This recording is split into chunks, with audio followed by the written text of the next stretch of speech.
രാജ്മോഹൻ്റെ ആകെയുള്ള ഒരു ആവശ്യം എന്ന് പറഞ്ഞിട്ടുണ്ടെങ്കിൽ ഈ ഫിക്സഡ് ഡെപ്പോസിറ്റുകൾ പോലുള്ള സേഫ് ആയിട്ടുള്ള ഇൻവെസ്റ്റ്മെൻറ്റ് ഓപ്ഷനുകൾ റിട്ടയർമെൻറ്റ് കാര്യത്തിനായിട്ട് വേണം. പക്ഷേ അത് ഇൻഫ്ലേഷനെ ബീറ്റ് ചെയ്യുന്ന തരത്തിലായിരിക്കണം. അതായത് സുരക്ഷയും വളർച്ചയും ചേർന്നിട്ടുള്ള ഒരു തരത്തിലുള്ള മ്യൂച്വൽ ഫണ്ടുകളാണ് അദ്ദേഹത്തിന് വേണ്ടത്.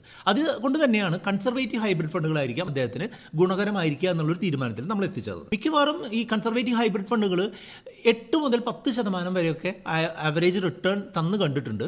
ആദ്യമേ മനസ്സിലാക്കുക, മുൻപ് ഏത് മ്യൂച്വൽ ഫണ്ടിലായാലും ലഭിച്ചിട്ടുള്ള റിട്ടേൺ എന്ന് പറയുന്നത് ഭാവിയിൽ കിട്ടാൻ പോകുന്ന റിട്ടേണിന് യാതൊരുവിധ സൂചകവുമല്ല.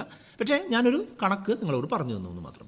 ഈ ഫണ്ടുകളിൽ നമ്മൾ നിക്ഷേപിക്കുന്ന 100 രൂപയിൽ ഒരു 75 രൂപ മുതൽ 85 രൂപ വരെയൊക്കെ ബോണ്ടുകൾ, കടപ്പത്രങ്ങൾ മുതലായ സംഗതികളിലാണ് ഇൻവെസ്റ്റ് ചെയ്യുന്നത്. അതായത് ഞാൻ 1,00,000 രൂപ ഇൻവെസ്റ്റ് ചെയ്ത് കഴിഞ്ഞാൽ 75,000 രൂപ റിലയൻസിൻ്റെ ബോണ്ടോ അല്ലെങ്കിൽ L&Tയുടെ ബോണ്ടോ ടാറ്റയുടെ ബോണ്ടോ അങ്ങനെ വലിയ വലിയ കമ്പനികളുടെ സേഫായിട്ടുള്ള ബോണ്ടുകളിലാണ് നിക്ഷേപിക്കുന്നത്.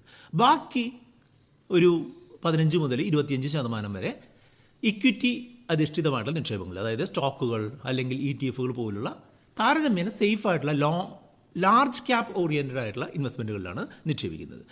അത് നിക്ഷേപിക്കുന്നത് എന്തിനാണെന്ന് വെച്ചാൽ നമ്മൾ സാധാരണ ഫിക്സഡ് ഡെപ്പോസിറ്റിൽ നിന്ന് കിട്ടുന്നതിനേക്കാൾ ഒരു ഉയർന്ന പലിശ താരതമ്യേന കുറഞ്ഞ റിസ്കിൽ കിട്ടുന്നതിനായിട്ടാണ്.